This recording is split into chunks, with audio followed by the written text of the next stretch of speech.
There is nothing that could make me hate 50 Cent, and especially after this. He has literally just dropped this on his actual TikTok. Sean Diddy Combs' jury selection for trial is finally complete.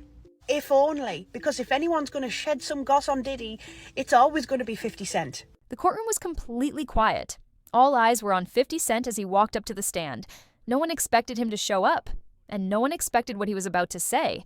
50 Cent has always been outspoken. He's known for joking online and throwing shade, but this time, it wasn't a joke. This time, he was under oath, and he came prepared to tell the truth about what he had seen and heard over the years. People in the room leaned forward as 50 began to talk. What he revealed shocked everyone. He said that for years he had warned people about what was happening behind closed doors. He had made jokes, dropped hints, and posted online. But nobody listened. Now he was ready to speak directly, without filters, and name names. He started with Usher. 50 reminded the court that Usher lived with Diddy when he was a teenager. It was called Flavor Camp. 50 said that always felt strange. Why would a grown man invite a teenage boy to live with him? He mentioned an old interview where Usher laughed nervously about waking up in the same house with Diddy. To 50, it didn't sound like just a funny memory. It sounded like something deeper, something people were too scared to talk about. Next, 50 brought up Fabulous. He described a moment on a podcast where Diddy kept saying he wanted to party with Fabulous. Fab laughed it off but looked uncomfortable. 50 said he was there that night. He saw the fear in Fab's face. He remembered how Fab left early, saying he just wanted to go home. According to 50, it wasn't about partying. It was pressure.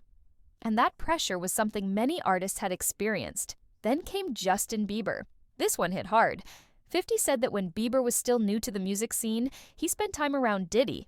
There's an old video of Diddy saying he was going to take care of Justin for 2 days. He made it sound like a joke, but 50 said insiders never thought it was funny. He said people close to Justin had shared their worries about that time. 50 didn't give details, but he made his message clear. Things happened that didn't sit right. Bieber never spoke out directly, but 50 said that his silence, the way he avoided questions, the way he distanced himself, said enough. Then came a name nobody expected. Ja Rule. 50 talked about a story shared by Diddy's former bodyguard, Gene Deal. He said one night, Puff and Ja were in a private suite. Gene was told to stand guard.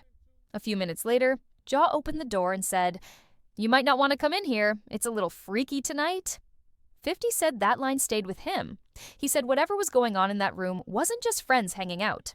When asked why more people didn't speak out, 50 gave a simple answer: fear. He said the industry runs on silence, and people are scared of losing their careers. But he wasn't afraid anymore. That's why he was in court, saying what everyone else was too scared to say. He went on to talk about another rising star, YK Osiris. 50 said he watched how quickly things changed after Osiris got close to Diddy.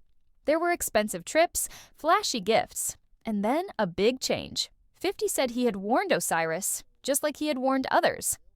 Don't go to the after party, don't take the gifts. That's when things get dark.